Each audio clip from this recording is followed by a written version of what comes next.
Eh bien, bonjour tout le monde. Aujourd'hui, on se retrouve sur une nouvelle vidéo et on va parler donc des caractéristiques de configuration, enfin de la configuration de cette tablette tout simplement. Vous avez été quelques personnes à m'avoir demandé cette vidéo sur la config.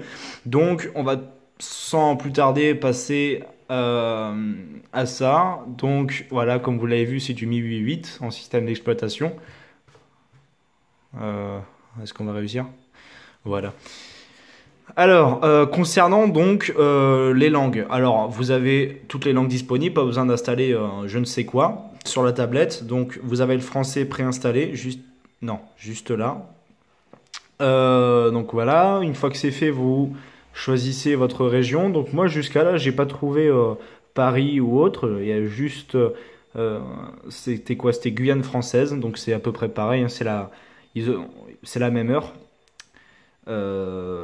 Ensuite, au niveau de l'heure, donc là aussi, il y a un petit souci. On n'a pas Paris en fait. On a Belgique seulement.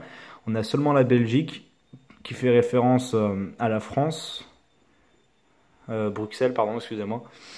Hop, voilà, donc 18h28, c'est toujours.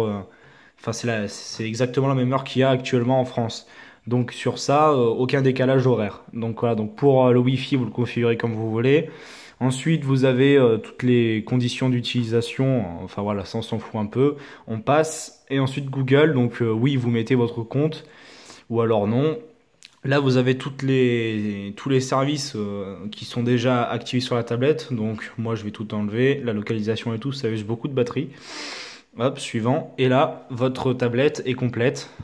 Donc, vous arrivez tout de suite sur sur l'écran d'accueil, quoi, avec tout votre, tout votre setup configuré, quoi. Ensuite, passons donc au clavier Swift. Alors, le clavier Swift, c'est quoi? C'est ce qui va vous permettre d'écrire sur la tablette, donc de faire des notes. Alors, attendez, voilà, hop, de faire des notes. Donc là, c'est un clavier QWERTY en anglais. Donc, comment configurer son clavier en français et en AZERTY? Donc, c'est très simple. Donc, voilà, donc là, vous ignorez tout. Pas maintenant. Voilà. Donc là, vous cliquez ici tout en haut sur Ajouter des langues. Alors par contre, il vous faudra mettre la Wi-Fi ou la Wi-Fi tout court. Donc vous descendez un peu et vous avez le français juste ici. Donc là, j'ai pas la Wi-Fi donc je peux pas. Et une fois, on dit que ça, c'est le français. Et une fois que le français est installé, vous décochez le QWERTY et vous cochez vous décochez l'anglais, pardon, et vous cochez le français. Ensuite, vous cliquez dessus.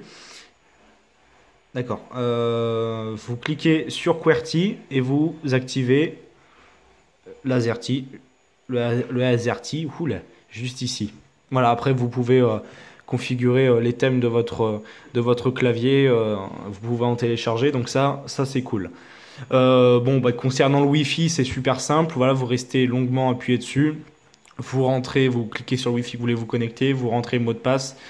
Sur ça, il y a pas plus simple.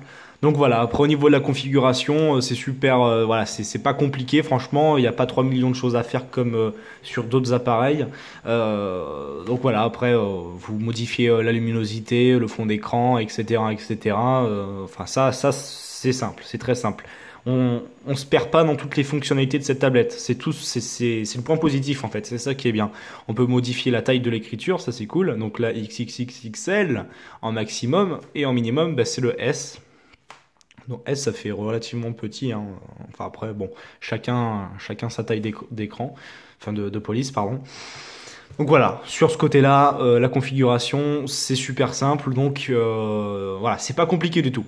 En tout cas, j'espère que cette vidéo vous aura plu. Enfin, une vidéo assez rapide sur la configuration de la Mi Pad 3.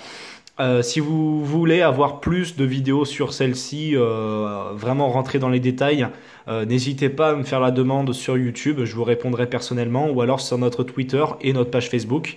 On se retrouve en tout cas sur une prochaine vidéo et on va parler de quelque chose qui va fortement vous intéresser. Allez, à bientôt!